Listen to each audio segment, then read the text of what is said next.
Hey everybody, Mtn Grandma here. Today we're growing these Detroit red beets.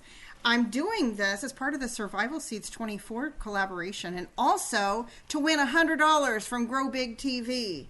And there's other reasons to grow beets, including the fact that they're high in potassium, folate, magnesium, calcium, beta-carotene, and silicon.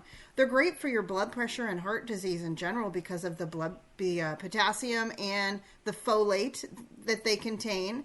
They cut your risk of kidney stones due to the high potassium too, and they also help strengthen your bones. They improve circulation, benefits liver, moistens the intestines, used with carrots for hormone regulation during menopause, treat liver stagnancy and constipation.